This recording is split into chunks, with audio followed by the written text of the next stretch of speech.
So can I turn my webcam on? Yeah, I'll do that as well. Let's see if it works. Or not. Can I have two different webcams? Perhaps I can, okay. We'll just have to skip the webcam then. Okay then, so good morning everyone, guten morgen, thanks for joining. Today we talk about how a crisis can make us more creative with focus on customer care. Just a few words about Telia company, my workplace. We're one of the largest telcos here in the Nordic and Baltic region, but we have business all over Europe. I work from Sweden and help our clients in our region, but also in your region, the DACH region. So just a slide here on some figures. Our business to consumer and business to business part involves everything within communications and traditional telco services, of course, but also solutions for customer care. While it's fun to work at Telia, perhaps more interesting, though, is the region of Europe that I'm working in. And did you know that the European Commission has an index of how digitalized different countries are? So let's look at some figures here. And here we see at top are the Nordic countries, Finland, Sweden, Norway, and Denmark, and some of the Baltic countries as well. So in our region, there is a high acceptance from customers to be digital. They want to be digital. They expect to be offered digital services when contacting a customer care. And enterprises as well are also keen to adopt and offer digital channels here in our region. And Sweden, this is a news article from the English, the Sunday Times. They talk about this mother and her child, and she says that my child has never seen a live coin in Sweden. She has only seen coins on the television. So today we are in practice a cashless society. And the real digital enabler here in the Nordics is that everyone has this sort of mobile electronic ID, which works in the entire society when contacting private enterprises and public agencies. So with that short backdrop, let's move over to today's topic, crisis management. And when talking about crisis, you should learn from the best, right? Those people who always had to make quick decisions based on incomplete facts. So let me transfer us back to the mid-1980s when I was a young man and suddenly found myself in this situation. The military service here in Sweden. Here you see my fellow recruits regrouping to a new site in the forest, setting up our tent, finding some wood and lighting fire in the stove, hopefully. And our officer instructed us that, guys, you usually get a full 2 hours for this task, but today I want to see how you do this in just 10 minutes. We all scratched our heads in disbelief and said, but that's not possible. But our officer said, and I later heard this phrase numerous times during my military service, and this is a direct translation from Swedish to English. He said, assigned time is enough time. Meaning, if you have 10 minutes, or if you have 2 hours, you have a week, or perhaps even 2 years to solve a task, you will probably solve it, but will be radically different from these various time spans. And the lesson learned here, both in the military service and later in my professional career, is that more time does not automatically lead to a better solution. This fact was proven now last spring, 2020, all over the globe, where almost the entire society could suddenly start working from home, where high schools who had in our region experimented with remote learning for over a decade could now switch to remote learning within 1 week. So this saying, assigned time is enough time, is quite telling. And now I have exactly 19 minutes assigned for the rest of this presentation. So, about this ongoing pandemic, no evil that has no good with it, since it has also created a lot of innovation, which we'll look at. And many students, talk about students again, who graduated from high schools here in the Nordics in June last year and also this year, they had their graduation ceremonies canceled or reduced due to COVID-19. But in Kennett High School in New Hampshire, USA, they got a smart idea on safe social distancing when celebrating their graduation. They took the ski lift and all their friends and family could watch from a very safe distance down on the ground. Creative, right? This example is from a website called COVID Innovations, and you also have the link here. Please check it out. Okay, with that said, today's presentation, I will share what 3 different organizations did to handle the crisis, which meant a drastic increase of inbound contacts to the customer care operations. But first, a snippet from a report last year. This is a Swedish report that talks about how the COVID-19 crisis accelerated the Swedish healthcare sector, a sector not known for rapid changes. And I saw one finding in this report that I personally fully endorse, and it says, seeing is believing leads to an acceptance of new solutions and new ways of working. Because to achieve behavioral changes for us as individuals, for organizations, and for society at large, we need to experience new things firsthand with our own senses in order to be convinced that the radical change is good or bad for that matter. So it's not that strange really when you think about it. And the entire world has radically changed during this pandemic, and the following corporation can testify to that. So this is the Microsoft and their CEO Satya Nadella. And last spring, he emphasized the big changes they saw then in remote teamwork, remote learning, and customer service. And he also talked about new work norms that were evolving. And he said, they are here to stay. And Satya said, I quote, we saw 2 years of digital transformation in just 2 months, meaning that usually the adoption of collaboration and video services would have taken much longer, of course. Well, that's an impressive speed of transformation he talks about, but I want to challenge Satya on that. We at Telia has actually seen the following. We saw not 2 years of transformation, we saw 4 years of digital transformation, not in 2 months, but in just 2 weeks.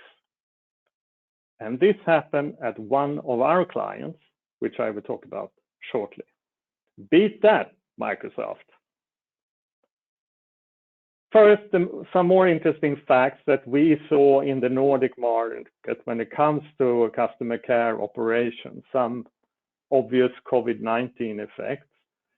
First of all, we saw from our clients a more than 500% increase in demand of capacity to the customer care operation.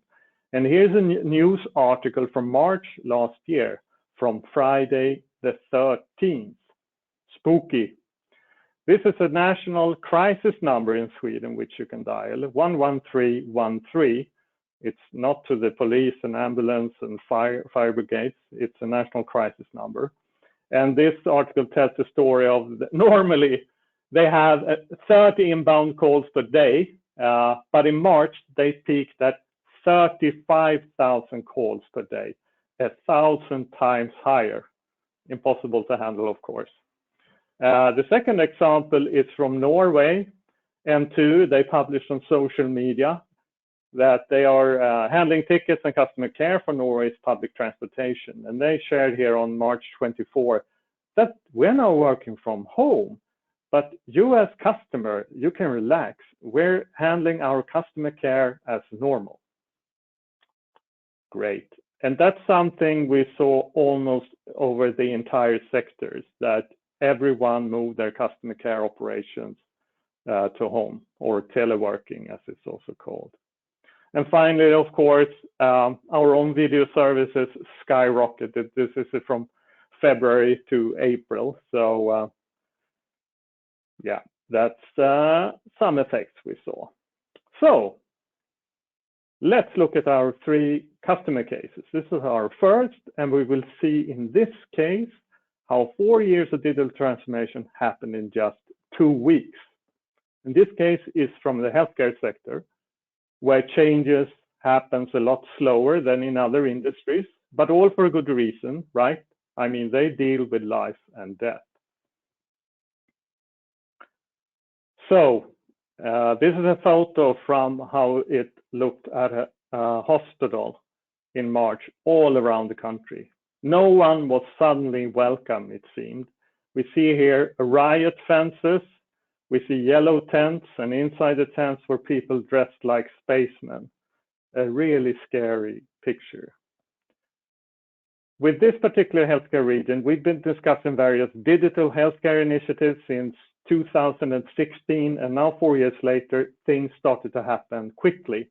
They said, we are not accepting any more people here. And they wondered, how can we serve the population by digital means? Well, some staff at the hospitals and healthcare centers, they were worried when we talked about meeting patients over video service. So here's one quote I meant, but then they can see how I look. Do I need makeup? Well, we talked to that person and said, but hey, you meet your patients every day live at the hospitals and healthcare center. What's the problem, really? And then that person said, yeah, you're right. So that seeing is believing works in many different ways. You just have the right perspective on things. So now we'll continue this story of this healthcare region by taking you back to Friday, the 6th of March last year, and tell you what happened when COVID-19 tightened its grip on Europe.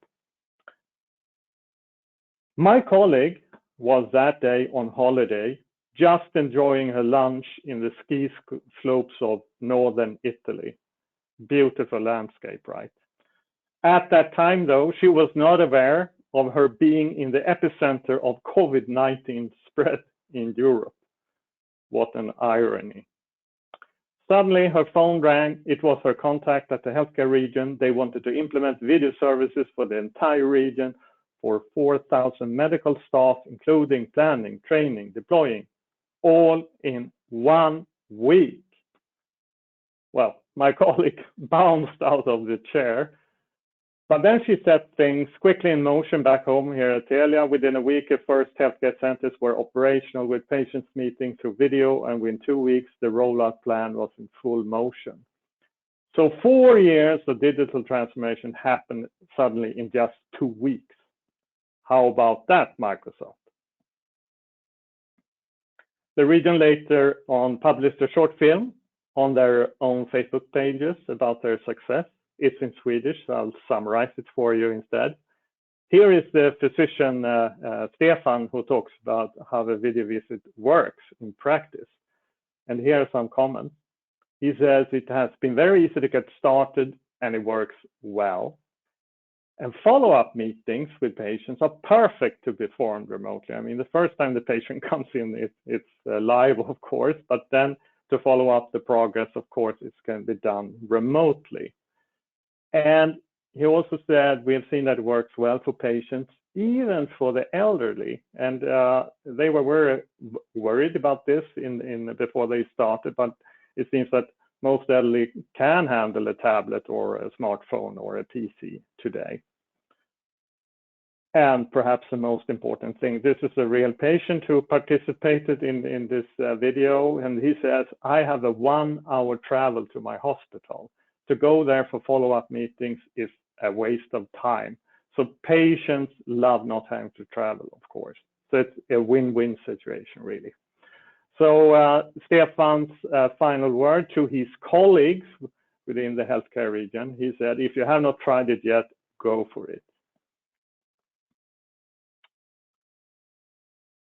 Moving on to our second of 3 customer cases. This is an organization which had around 1,000 agents in the customer service operations in the beginning of last year.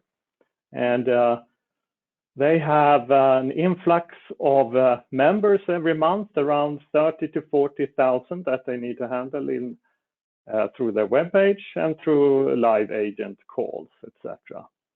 And I've called it members to make the example anonymous here. So when COVID-19 hit, this organization was tested to its limit, with more than doubling the influx of new members for the first couple of months. Luckily, this organization came somewhat prepared to handle this pressure, but they also made a radical move, which I will come back to shortly. But they came prepared. They had something called a free speech solution in place earlier, which means when you call them, you're met by a voice bot who tries to help you with your question and can sometimes do that or hand you over to a live agent. But with this in place, when you know the customer's intent, it's easy to send them to their website, send them a link to different self-services on their website through an SMS. So this was a great call deflection, which they added upon with relevant COVID-19 information. They also had a chatbot in place. The year before, they had handled over 1 million interactions. So it was very easy to update that with relevant new information now in the pandemic. And the staff was already using an internal smart AI-based FIQ for internal use, and it was also, of course, updated with critical crisis information. And of course, they had a fully scalable contact center solution, contact center as a service. So they came prepared, but still they realized that extending and improving self-service would not cover all the needs of the new members. So they made the bold and creative decision to take 600 staff from their office branches and place them into the customer care, increasing their capacity by 60%. And they had this contact center as a service. So all of these office branch agents then worked from home, and they were also trained remotely. And of course, they also had access to this smart FAQ, helping them, a new area for them to cover, of course. But they quickly adapted and took care of the vast influx of members.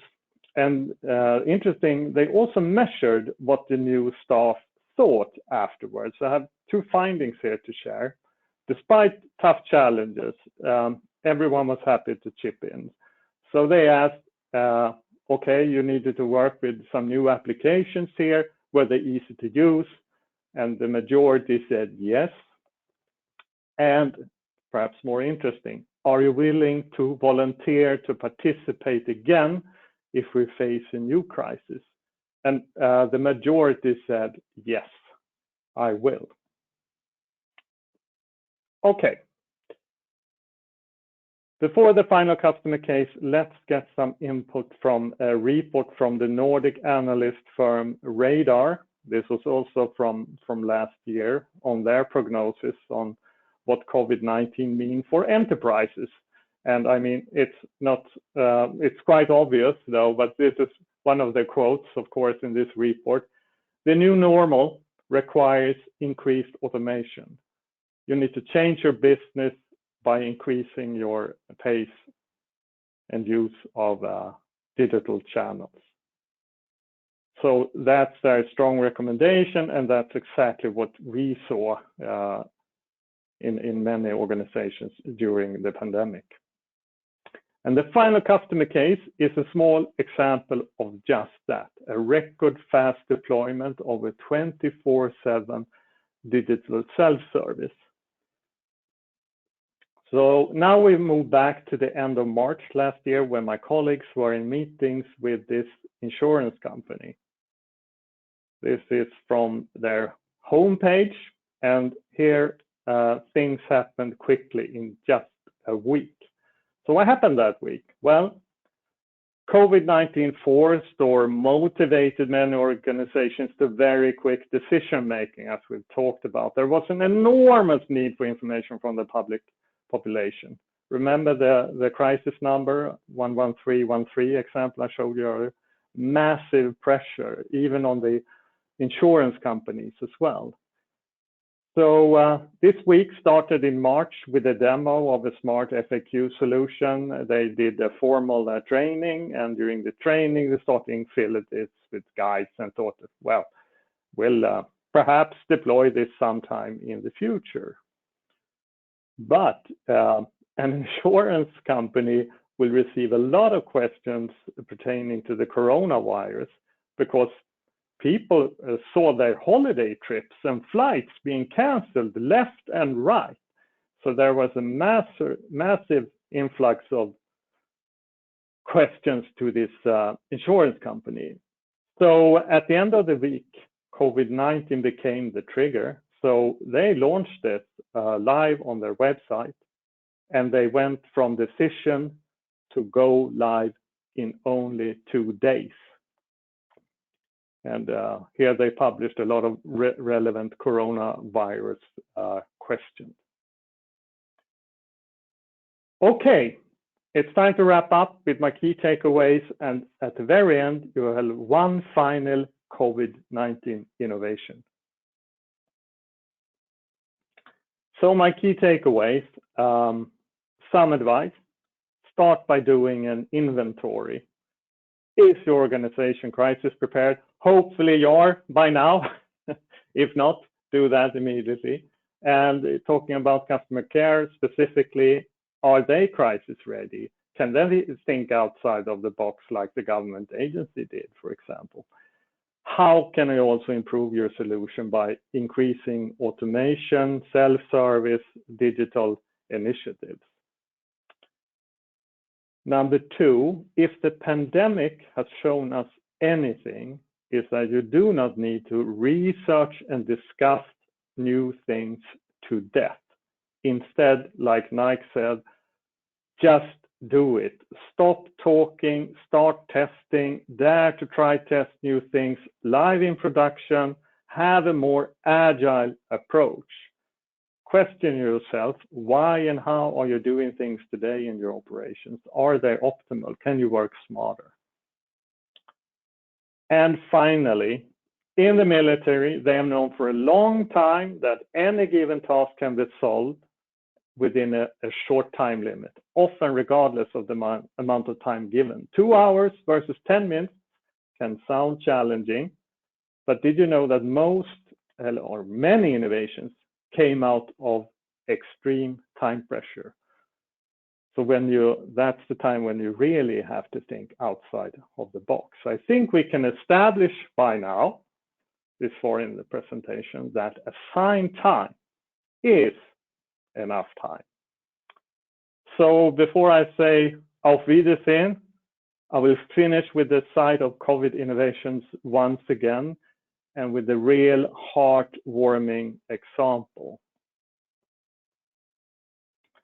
This is a service that says live video story time with isolated seniors. A fun new experience for your kids and a chance to brighten someone's day across time zones and generations. Find an upcoming story time that works for you and join the one-click video chat link. So it connects a senior citizen that likes to share a story with a child, random, somewhere over the world. It almost makes you want to cry, this example. So it gets my personal stamp of approval of a good innovation. So no evil that has no good with it.